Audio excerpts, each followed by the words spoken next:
Okay, before we get started, there's something I got to address. Ugh. This. I'm sick. This is going to be a rough one, guys. You can hear from my throat. My throat is still messed up. But I found out that I was pretty sick. I actually caught a fever on Friday. I thought I might have COVID-19, so I went to urgent care. I've been tested. No.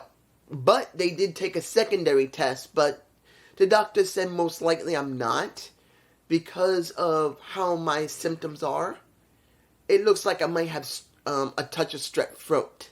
That's the reason why I had a fever. But I didn't have full-blown strep throat. It's like, here's strep throat. Here I am, somewhere here. But still it caught a temperature. And my throat, you have no idea how bad it is when your throat hurts, you cough, but then when you take your medicine, you start sneezing. All I've done is sneeze on and off for the entire day. It is annoying that you want to sneeze, then your nose runs, it stops. A little later, your nose begins to itch, you sneeze again, your nose runs, and then when you're not sneezing, your nose runs. Ugh. So it's a good possibility I have strep throat that's messing with my nostrils and everything. But I had to explain this because my nose is going to run while I'm doing this review. And I may sneeze. Let's put this in perspective. I'm sorry this took so long. Let's put this in perspective. Guys, we got 81,035. Now, why did I bring that up? Many people could not believe AEW could bring in that many people. Slug Daddy did come up with a very important point. Selling tickets to an arena does not mean they will go into the arena and actually fill the attendance. So I do agree with him. But I did believe they would easily exceed 60,000. They got 81. The only people that get anything like that is rugby, from what I understand, is soccer, football, and taking away from AEW, WWE. They're the only ones who, outside of the United States, when it comes to football and baseball to a certain extent, because football and baseball, yes, they got their fans, but I think football is even more popular than baseball at this point. But you get my point. Literally, there are very few types of sports that can produce that many fans in one arena. And it was at Wembley, and it was AEW. So I'm going to go through this. I'm going to easily miss something. I'm going to easily possibly cough because my throat is still messed up. And, excuse me. My nose is going to still run, and I'm going to still sound stuffy. Let's open with the 0 hour. We got a couple of things that happen. We got Miro signing a contract with a Powerhouse Hobbs. It wasn't that much there. He just called them out. Miro was dressed to fight, go and wrestle. Hobbs was not. I don't know why they keep making guys wear extremely tight pants that are leaving this much of a cuff from their ankle up to their I don't know why they keep dressing like that. I don't know who started that. It's kind of stupid with those shoes and stuff. But Miro came out, he signed, they fought, and they had to be broken up. Both of them beat the crap out of the security. I'm not surprised. That's what we got from the very opening. Next to seeing Paul White and seeing Renee Paquette and everybody else there, including Chris Sabian. I don't recognize the other guy that was there that was announcing. I don't remember him. But I probably just forgot. Probably Shoddy. It might have been Lee. Well, who is it? Lee Johnson, it looked like almost. But I could be wrong. Now, the match that really set everything off and set it in the way it needed to do was the ROH Tag Team title match of Aussie Open versus guess who? The ones who do become the new ROH champions of MJF and Adam Cole. I had a feeling they may actually win it. That's what I felt. I didn't think that it would be an easy match, because when it started, Ozzy Open beat the living crap out of them at first. And then we did get the comeback, and not only we get the double clothesline, we get the kangaroo kick. Both of them, I think I got a shot of it. It's in my face. Both of them getting the kangaroo kick. They won. And everyone exploded. They wanted it so bad. Now, after it was over, of course, MJF had to be what he had to be. So MJF made it clear, I'm still the champ, bitch. I'll see you later. But you also see I'm Cole leaving. He had to. But MJF did show it. So I'm not surprised. Now, the best surprising match of the 0 Hour was the FTW Championship under FTW rules when it comes to Jack Perry and Hook. Now, it wasn't a very long match, of course, because there wasn't that much time left before the main card was going to start. But we did get Jack Perry coming out in a stretch limo. Jack Perry looking dapper. Hook looking dapper. We got Taz on commentary. They had to fight. They used the environment of the stretch limo. And pretty much, they crashed onto the top of the limo. I don't know if I got a shot of that. And then you literally had MJF. Well, I'm about to say MJF. Because I got that on my mind. How the ending stopped. So, I'm sorry. We got Jack Perry literally being put through the front windshield when he wanted to put Hook through the front windshield. It's so hard to concentrate when your nose is beginning to run.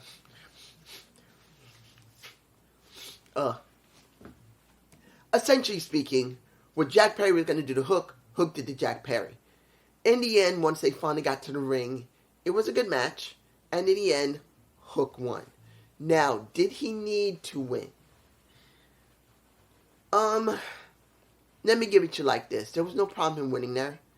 But it would have been better if his father had been at ringside. I'm not going to lie to you. Yes, seeing Taz at ringside would be an extra step, which not everyone would agree to.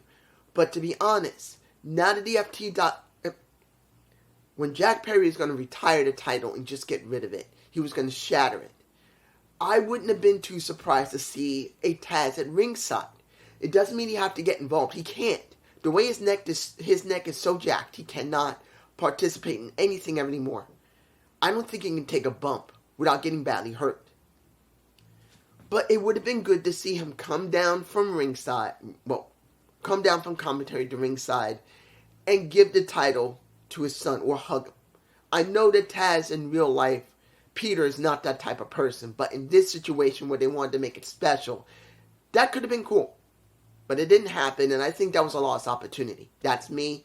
I don't know about anybody else, but I think it was a lost opportunity that Taz did not come from commentary to ringside and congratulate his son. Or at least when his son came up, he got up, he shook his hand, raised it, and showed that torch has not only been passed, that his son means something to him. Even if he couldn't come to ringside, at least near the ramp at the Titantron. That's what I believe. Now, first match. This is where the crowd really began to pick up. We got the Real World's title. Punk, excuse me, versus Joe. I'll say this.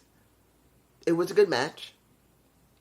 People were so in. They wanted Joe to win so bad. They did not want CM Punk to win. They did.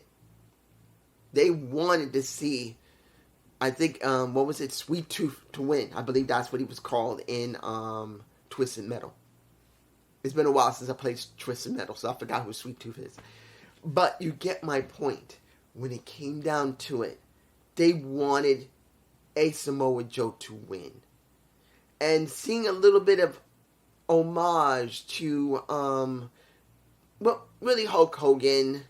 And I think one of the person was homage to, but essentially speaking, it was a good match. It wasn't a great one.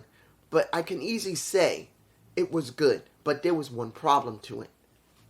A major problem. Which, for me personally, destroys this match. Now why? Why did they have to do the Owen Hart tournament? Why couldn't you have Samoa Joe lose and then mess up CM Punk? Why couldn't you have CM Punk lose and mess up Samoa Joe? This would have been so special to see that this is the first time they touched each other. Not now, the second time in 16 years? 17 easily? I feel this was a ruined opportunity because they wanted to do something with the Owen Hart tournament. You could have left out CM Punk and you could have left out Samoa Joe. I truly believe you could have let them touch here only. And after that, you can do whatever you want. But no. This is where the opportunity was lost. Even though it was a great match for many people, good for me, great for others, this was ruined because it's the second time they touched, when it should have been the first. I'm just saying. Now, Trios match. I don't know how to feel about this match. Honestly, I don't. Because I feel like, even though this is a good match, this trios match, Bullet Club Gold versus, look, I know many people will not agree with me. When it comes to Kenny Ibushi and Hangman Page versus Bullet Club Gold, this could have been left for All Out. See now, with everything that was on this show, I truly believe they should have left this for All Out. Not All In. This could have been left off the card. Not because it was a bad match. It was not. I just believe with so much that was going on with this show, this got drowned out. I'm sorry. It just was drowned out. Being in between CM Punk and Joe, and what happened with the Elite versus the Bucks. Not the Elite versus the Bucks.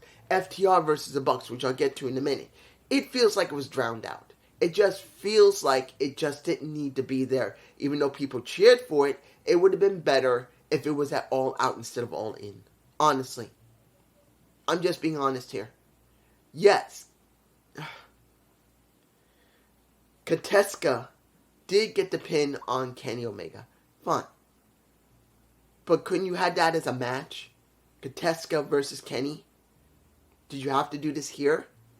In fact, if they were going to have just a singles match, it should be at All Out. Which it might be. I'm just saying. Now, here's the match that basically buried this second match on the card. And this was FTR versus the Bucks. I don't know why I said the Elite. Basically, they are the Elite. I'll give it to you like this. Seeing that Dash, Hardwood, and, well, we still don't know what's going to happen with Cash Wheeler when he gets back in the United States. There's a strong possibility he will be going to court because of what has happened. Unless they drop the charges, he will be going to court, I believe, for aggravated assault with a concealed weapon. Or, what was it, carrying concealed weapon, which, well, not carrying a concealed weapon, license carry. That could be a possibility. So we still don't know. And that was kind of hovering over this match for me personally. Because if Cash Wheeler has to go to court and he's found guilty, this is going to look bad on AEW for allowing him to continue while the case is ongoing unless he drops it. So this match, being as good as it was, I think the Bucks should have won. But I'm not saying this needed to happen because, to be honest, FTR didn't need this. They did. Since they were working with WWE, the Revival was loved, but they never really got anywhere once they got to the main roster. They got buried. Took them a long time to rebuild themselves. Going into AEW. They did deserve this win. And it was a damn good match. At one point, I think Dash Harwood might have bumped his head hard on the commentary table's edge of one of the legs, because commentary table, here's one of the legs. He hit his head on that. Hopefully he didn't get hurt. Like, get a dent or something. But, sorry. Sorry, guys. I had to stop the camera. My throat was bothering me so much I began to cough. I'm going to make this as quick as possible. So I got 5 more matches to talk about. I'm probably going to shoot through them pretty quickly because I don't want to start coughing again. When it came to the match, like I said, it was a good match. But when it comes to Cash, it's still a big question. What's going to happen the next couple of weeks or months after this? Because if he goes to court, I don't know if they're going to allow him to keep the title. That's where I'm thinking maybe they should let the Bucks win. Next, Fatal 4-Way. Saraya, Britt Baker, Hikaru Kushida, and the Toni Storm. Good match. I'm not going to tell you it was a bad one. It actually was pretty good. But I'm going to say this. When I first saw Easily, it was obvious. When you saw Saraya's family come out, I'm going like, they're telegraphing that shit. If they don't let her win, it is going to look bad for them. They had to do it. Ugh. That's the way I thought. Now, mind you, the match was good. Seeing the Outposts implode because once Saraya and Toni started trying to pin someone like Hikaru Kushida or Britt Baker, it was Hikaru Kushida they were trying to pin at first. And they both tried to pin Hikaru Kushida each one at a time, and they started fighting one another. I knew this was going to end quickly. And then when you see Ruby Soho come out trying to stop a Toni Storm from, literally, because Toni took the middle turnbuckle off and exposed metal. And pretty much you see Ruby running out, telling her, what are you doing? You know she got a bad neck. You can't. And she gets decked in the face by a Toni Storm. That means either the Outcasts are completely broken up, or that means also that Toni Storm's going to go off on her own, and Saraya may turn face after this, and Ruby will be by her side. That's what I think will happen. In the end, Ruby left, and eventually, I do believe it was Toni who took the pin. She ate it. And it was Saraya who won. I am not surprised Saraya won. But to be honest, where I'm sure many people are going to say, dude, this is stupid. Saraya hasn't done almost nothing on TV. There's been nothing from her. You're right. I'm not going to lie to you. This felt like it was just catering to England. And I don't blame you for thinking it. But also at this point, what will we lose giving Saraya, not Saraya, I was saying Saraya instead of Saraya, giving her the title. Because I've said it before and I'll say it again. The women's division sucks so bad. It needs something better. Let Saraya try it. I don't know what else. It won't hurt it any more than it is. Or maybe it may change now. You never know. I'm not saying it will. Because there's a strong possibility, even with Saraya there. And I said this when she finally came to AEW. Where everyone said this is going to be a game changer, her going there. I never said that. I said it was going to be great for her to be there. But I didn't think that they would change what's going on with the women's division. They need to reconstruct the entire division and make sure the women mean something. I wanted them to end up on Collision more than on Dynamite, because at least then you can devote more time to them. Because if you're not devoting enough time to them on Dynamite, devote more time to them on Collision. Give it more women. But they never done that, at least not yet. So maybe they will devote more time on Collision to the women than they will the men. I'm hoping. Now, the coffin match. I didn't remember who was going to be with Strickland. I had to remember, wait a minute, it's Christian, isn't it? It's not going to be Luchasaurus. So it was Christian. And I got to tell you, this was a good match. And when I heard someone say, you know what's going on right now? 60 is the new 40. I hope that is, because I'm 52. I want to be 32 again. Because when you see Sting, it's like he's rejuvenated. Whether you like Sting or not, seeing the Swerve Strickland coming out with the guy who's done his music, I don't remember the guy's name. I'm not into rap or hip hop, but seeing Sting come out with Darby and that video package beforehand, see him look like Jekyll and Hyde, I loved it. Seeing how much Sting did so much freaking work during that match. Look, he landed on the freaking coffin. He jumped on Swerve Strickland twice to try and go through a table. And it was Taz trying to say, guys, that is, what was it, Taz or was it JR? I can't remember who was it. That said, that it won't break. That's some strong British steel there. That was stupid to try and cover that. Sting trying to go through the table with Swerve didn't work the first time. So Sting did it again. It didn't work the first time, so he was willing to do it twice. He went and did a lot of stuff that you would not think at 66 or 67 years old he should be doing. And that crazy motherfucker did. It was like he was 40 again. Now, I'm not saying he should be doing that more often. No, this was a special situation. Yes, he does wrestle on and off. But he looks so damn good here. If he was 46 years old, I would expect him to be doing more work. He should. But he's 66, almost 67, I think, at this point. So, wait, is he 66 or 65? I can't remember. You guys tell me below how old Sting is. I can't remember offhand right now. He's in his 60s, let's be honest.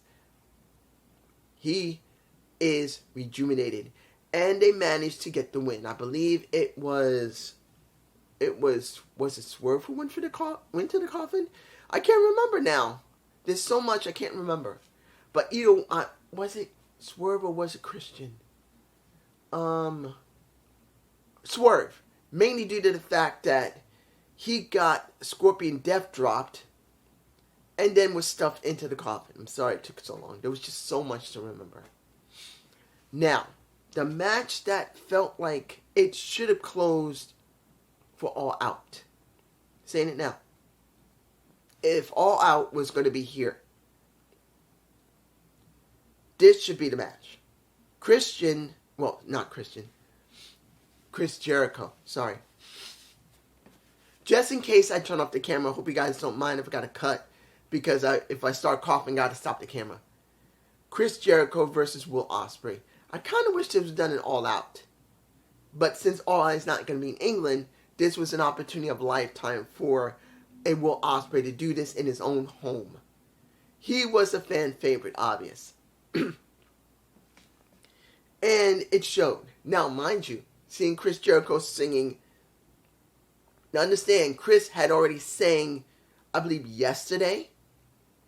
And he was in concert yesterday with Fonzie.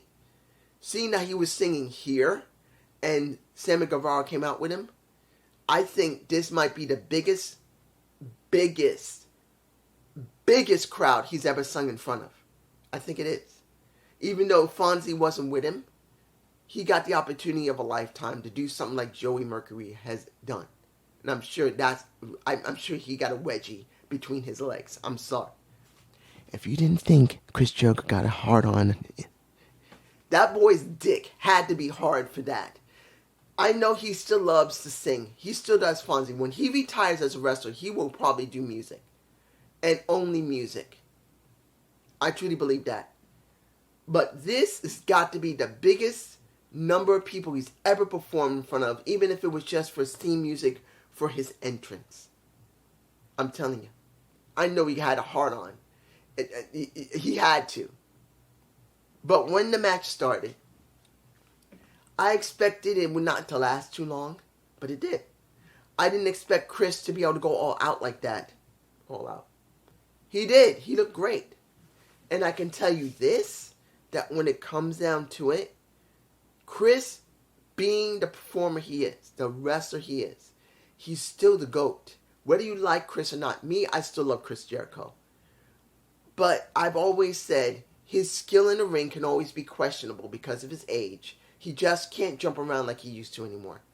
But he still can jump around when it's necessary. He can't do it constantly. So he's scaled back most of his repertoire. But when it's time to use it, When it's time to show it, he does. And it works. He's still that damn good. Now, he did lose. And then, when Sammy came to his side, he rejected Sammy. He was just that disheveled. Kind of not surprising because it goes with the character. Now, the match that many people wondered, was this going to happen? And it had to happen. Trios title match. House of Black versus the Acclaimed and Badass Billy Gunn. I kind of wish Billy Gunn came out in one of his older attires when he used to be in the New Age Outlaws. I think that would have been more cooler than still looking like daddy ass. But it wasn't a bad match. We got a no-holds-barred stip because that was house rules. Good match. But I'm going to tell you this. Seeing that people love Billy so much, that they were so happy to see him back, that really made the match for me personally. It wasn't that the match quality was bad. It wasn't. Billy can still go to a good extent. He's about to turn, I think he's just turned 60. Excuse me. I think he just turned 60. So he's still able to wrestle. He's still younger than Sting, and he's still able to wrestle at a decent to a good level. They did win. House of Black handed them the titles out of respect because they earned the House of Black's respect. And then you see Bowman saying, Billy, we promised you gold again. One more time to get gold. You deserve gold, and now you got gold. And even though you're not daddy ass, you're badass Billy Gunn, and he's pointing at his ass. We want one more time, scissor me daddy ass, which they got. Now mind you, now that Billy is a trios champion, if there's no more daddy ass, it is going to be badass Billy Gunn from now on. I'm kind of hoping that he'll change his ring attire and stay more aggressive. That's what I'm hoping for. No more playing around like he did when he came out. He wasn't dancing. He wasn't joking around. He was just being straight badass. I'm hoping that will stick. Final match. Which was the best match? And no, the second best match of the night for me personally was... I almost forgot. I'm sorry. Stadium Stampede. There's so much on this show. Almost forgot. Stadium shit. Excuse me. Stadium Stampede. You got... how can I put this? Back. It was brutal, that match. The Blackpool Combat Club with Santana Ortiz. They made the right choice to have Santana Ortiz there. And Santana looked like this. Look, I got no more muscle. But he was like... And when you see best friends with Eddie and Orange and Penta. And when Penta supposedly got nailed on that chair by, I believe it was, who nailed him? I think Santana nailed him. Yeah, it was Santana. I thought Penta was actually hurt. But what they did, they decided we needed not Penta and Ceremiro. We needed Penta, the dark side. So we got Penta, I can't remember his name, but we don't see the red Pentagon. But we got red. He came back out after he changed his ring attire and rested a little bit. This was an extremely aggressive match. We got blood, a lot of it. You literally see Orange Cassidy doing a little bit of orange on a Jon Moxley. Moxley pulls out a fork. He misses, and Moxley stabs him in the back of the head with a fucking fork. We see Moxley get stabbed in the head with multiple skewers. I don't know if I got a shot of it in my face. I don't know how many images I'm going to put in here, guys. And I may not shrink them down. I may just put them in your face because still being sick, I'm too tired. But this was a damn good match. Honestly. It was, and I almost forgotten the coffin match when we got to see Luchasaurus and Nick Wayne. I know I forgot that, but I need to say it because we got some surprises there, like we got surprises here. It was really a great match. Now, mind you, I'm going to see this objectively. It's a great match. I liked it. But am I going to think everyone else is going to like it? No. They'll believe it was overkill for some people. Other people are going to downright despise it. Like most of what's on this card, a lot of people are going to despise this. And I'm just being honest to you. I'm being honest. Look, Trent's mom showed up in pretty much a minivan from England. I forgot what they call them. Caravans? No, I think that's what they call a caravan. I can't remember. But pretty much an equivalent of a minivan from England. Came out with muffins, and Trent and Chuck basically hammered people with it. For me personally, it was a great match. I did like it. But I can tell you this, there's going to be a lot of people that's going to hate it.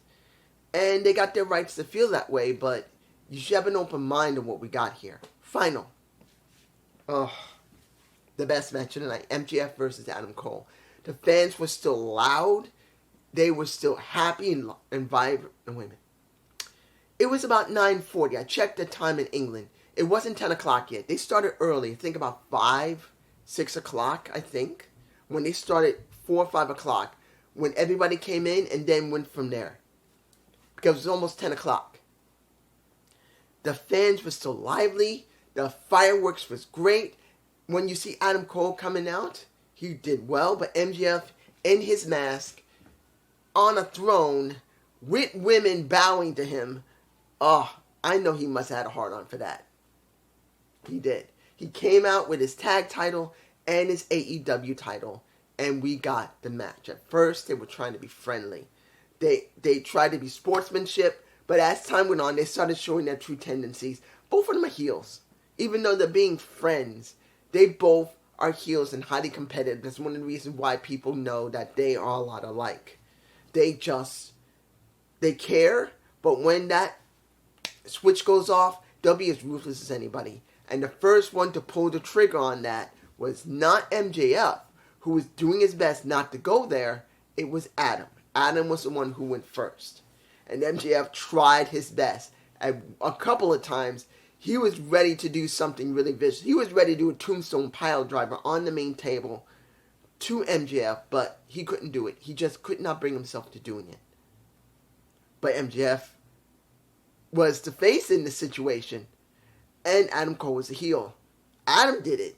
He did everything almost that MJF would do.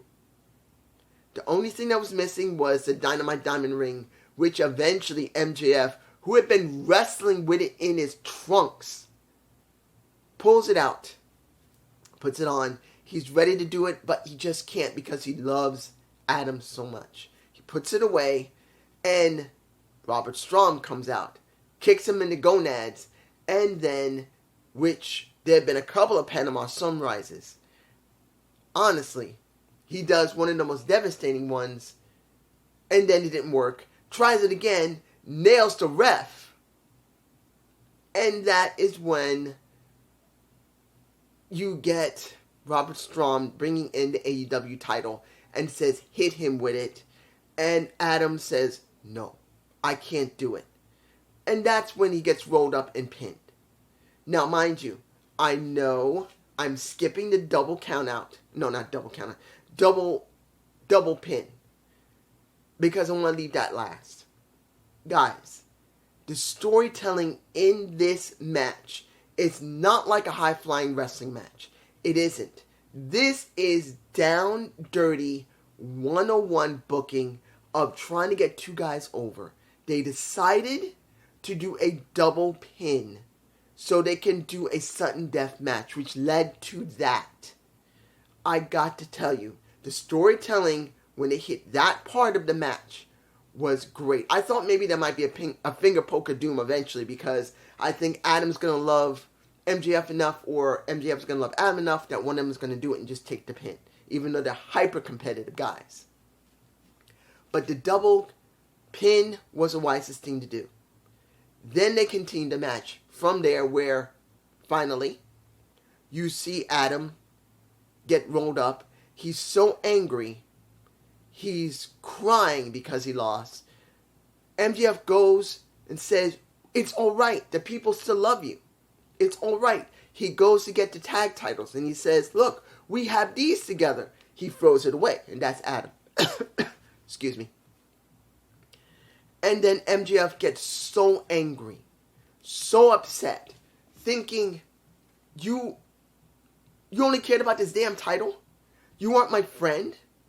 And the moment that he felt like that, everyone's heartstring was pulled because MJF said, how fucking dare you, not for literally words, but how fucking dare you, I thought you were my friend, I loved you. He literally grabbed the damn title, threw it at Adam Cole and says pretty much, you can have the damn thing. And he turns around and says, go ahead, hit me. He's waiting to get nailed, just like William Regal turned around and was willing that time when he was threatening, well, not threatening, but pretty much telling MJF, if you're truly the devil, nail me in the back. Which later he did, which led to Regal going into NXT, but you get that point. But he's literally like this, and then Strom comes out again and says, do it. He grabs the title, he holds it, he can't do it. MJF turns around, and he knows that's still his friend, and they hug one another. Roderick Strong walks away, the confetti runs down, you can see MJF crying afterward. He's literally crying. Let's make this clear. This was a legitimate thing, where MJF literally was in tears. I think I got a shot of it. If it's there, it's there. Guys, this match was one of the best constructed ones I've seen in a while. Now, is it perfect? There was a couple of botches in the match. They weren't perfect when they did the matches. Look, MJF got cut open in the back. That wasn't a joke. He actually did get hurt. And there was a couple of times I think Adam Cole might have banged his head a couple of times a little bit too much. That made me nervous. But this was one of the best well-constructed matches of how next to seeing them throwing a chair in between each other, trying to set each other up as heels when they're both still friends, you get this. So what do we got here? A totally memorable show. Well, I'm just going to say totally memorable. But this is a totally memorable show, guys. This is the first time in who knows how long, if ever, that we had a wrestling show do a pay-per-view or premium live event other than WWE, outside the United States, mind you, to have 81,035 people watching and cheering. The lighting was generally good. The fireworks was great. The camera work outside the arena was good. The camera work in the arena was usually AEW's good camera work. So this was a memorable show. You will remember this. And I'm sure people are going to want to get the set, the Blu-ray set of this. If I have to, I'll probably buy one myself. Maybe. I have exercised my demon. I am tired. I am sweaty. That's from being sick. And I gotta say this. I know it's still early. It's like almost 6 now. Emergence is coming on, but I'm not gonna watch it. I'm gonna wait until tomorrow. There's no way I'm in condition for this. I still gotta edit this video and then upload it. By the time I would do that, it would just be a few minutes before I haven't eaten yet. And I still gotta take my medicine. So you have to wait until tomorrow to see what I thought of Emergence. Peace. Oh, almost forgot. Mercedes Moné was there. I think I got a shot of her. She was in my face. She was shown twice. Watching FTR, who are their best, she's their best friend. She loves them. So seeing at their match is understandable. Now, if you're thinking, wait a minute, what about Trinity? Well, she loves Trinity too, but FTR, she loves them. This was the biggest match of their lives. She had to be there. But she was there. I don't know what that means. Peace.